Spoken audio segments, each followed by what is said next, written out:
Bon, je pense que vous connaissez tous Tesla. La marque automobile à la mode électrique, silencieuse, belle, luxueuse, qui est valorisée à plus de 1000 milliards de dollars, qui a un patron qu'on aime ou qu'on n'aime pas d'ailleurs, et qui a des projets fous. Qu'on aime ou pas, Elon, c'est une des seules personnes qui est capable de faire valoriser une marque à plus de 1000 milliards de dollars et à faire des véhicules de masse électriques depuis Volkswagen avec l'arrivée de... Vous savez très bien. Bref, vous avez compris. Dans cette vidéo, je vais raconter l'histoire de Tesla, toutes les anecdotes, pourquoi Elon a dû faire un prêt d'un demi-milliard de dollars à l'État américain, les easter eggs, parce qu'on en a, les coups de génie d'Elon, le but de Tesla et est-ce que réellement la voiture électrique c'est le futur. Déjà, on va revenir en 2003 et à ce moment-là, deux personnes du nom de Mark Tarpenning et Martin Eberhard, deux ingénieurs qui ont décidé de créer une entreprise dans laquelle les véhicules électriques seront la base, ont décidé de créer Tesla Motors. Alors oui, à l'époque ça s'appelait Tesla Motors, vers 2017 ça a été changé en Tesla, mais pour l'instant Tesla Motors a été créé le 1er juillet 2003. Alors le but de la marque c'est de créer des véhicules électriques et surtout, comparé aujourd'hui, haut de gamme, dans le sens où on vendait des véhicules premium qui étaient électriques et qui avaient des révolutions de fou pour un prix qui est aussi fou. Mais avec l'arrivée de Musk en 2004, d'ailleurs comment est arrivé c'est assez drôle dans le sens où à ce moment-là, Tesla avait besoin de fonds d'investissement et sur les 7,5 millions qu'ils ont reçus, Elon il a encore fait du Elon. Il a mis 6,5 donc il a pu devenir président du conseil d'administration. Mais au début, il n'a pas pu faire tout ce qu'il voulait. À la base, lui il voulait faire des véhicules de masse et que tout le monde ait une voiture électrique. Mais sauf qu'au début, le conseil ne voulait pas, donc la première voiture qui sera sortie sera un véhicule haut de gamme et électrique. Ensuite, on arrive vers 2008-2011, il aura fallu à peu près 5 ans pour que le véhicule électrique sorte. À ce moment-là, c'était la Lotus Elise en version électrique qui est devenue la Tesla Roadster. En gros, ils ont pris le châssis de la voiture et ils l'ont changé pour faire la Tesla. Bon, déjà les specs, c'est du Elon. Hein. Il a fait des specs de fou. 394 km en une seule charge. Alors oui, c'est pas réellement ça dans le sens où, en fonction de votre conduite, vous roulez vite ou doucement, en fonction du lieu, s'il fait chaud ou si c'est neigeux, avec une Vmax de 200 km/h, un 0 à 100 en 3 secondes 9.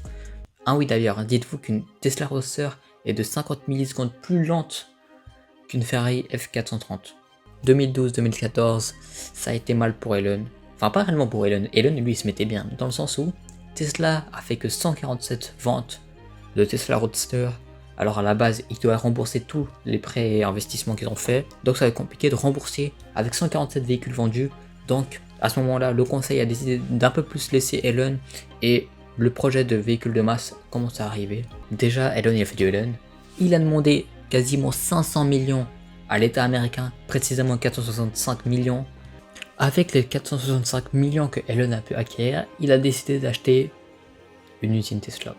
En gros, il a acheté l'usine de Toyota et General Motors et juste regardez l'image, c'est juste colossal. Et c'est pas avec ça qu'ils vont faire 147 véhicules. Et grâce à ça, le projet de Musk de faire des véhicules de masse commencera à venir de plus en plus. D'ailleurs, le 29 juin 2010, Tesla entre en bourse au... Alors je connais pas la bourse, donc je vous dis NASDAQ. Voilà. C'est la première marque automobile américaine depuis Ford en 1956. Donc je pense que c'est quand même quelque chose. Ensuite, l'arrivée de la Tesla Model S, la berline, qui était puissante, luxueuse, qui était à environ 100 000 $, donc c'est déjà mieux que la Tesla Roadster. Et ce qui est impressionnant, c'est que c'est toujours la même spec du côté des voitures électriques. Ah oui, après quelques années plus tard, il y a eu l'autopilot, on le connaît toujours, et il a toujours les mêmes bugs. Hein. Enfin, on peut l'utiliser actuellement sur autoroute, il marche assez bien. La plupart des pays l'enlèvent ou décident que, par exemple, les assurances ne prennent pas en charge. Maintenant, il y a pas mal de pays où en fait, il faut juste avoir les mains sur le volant. Ensuite, en 2015, la Tesla Model X et la version S en SUV 7 places 2020 premier trimestre. On est loin des 147 de base et c'est juste énorme. Le SUV défonce tout, niveau spec, autonomie, environ 100 000 $. Il est beaucoup moins cher que le Roadster. Il commence à devenir de plus en plus accessible. Et ensuite, on y arrive au véhicule de masse. La Tesla Model 3, le véhicule de masse, 455 000 réservations dès sa sortie, ce qui est juste colossal. Par exemple, actuellement, il a 36 000 $, je crois, à peu près. Ce qui est vraiment pas cher pour un véhicule électrique.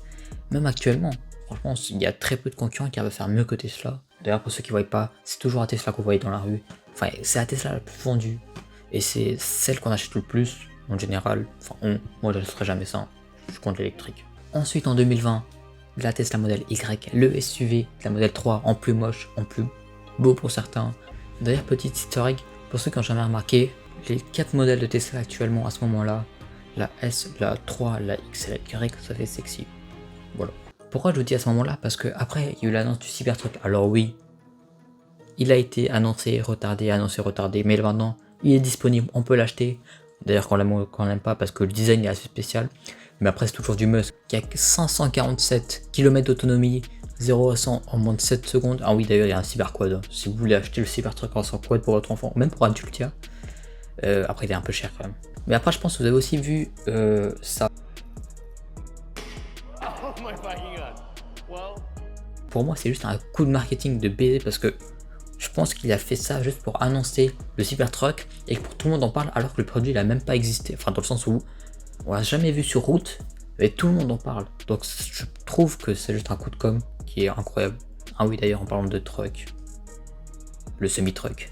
Un camion de plusieurs tonnes faire du 0 à 100 en 5 secondes, c'est du Tesla quoi. Ah oui d'ailleurs il n'a jamais réellement été commercialisé. Du coup est-ce que c'est un plan foireux comme le Tesla robot? Parce que ça c'est censé être annoncé par Tesla, mais on voit très bien que c'est un humain. Enfin dans le sens où tu vas pas me dire que ça c'est un robot. Et après quand ils ont compris que les gens comme ça à rigoler et à se moquer d'eux, ils ont dit que finalement c'était une blague. Alors là, franchement ils sont chauds. Et un autre projet fou, c'est la Tesla dans l'espace. Vous l'avez sûrement vu. Alors pour moi c'est juste une stupidité. Mais bon ça a existé et malheureusement je trouve que c'est juste la pollution spatiale. Alors après c'est vrai que c'est un coup de com' comme la vitre cassée. Mais quand même, il est quand même en train de polluer l'espace inutilement. Un autre projet fou que Tesla voulait, c'est le Tesla Roadster 2. Alors le Tesla Roadster 2, c'est du Tesla quoi. 1000 chevaux, 1000 km d'autonomie, et voilà quoi. D'ailleurs, on va parler du dernier sujet de la vidéo.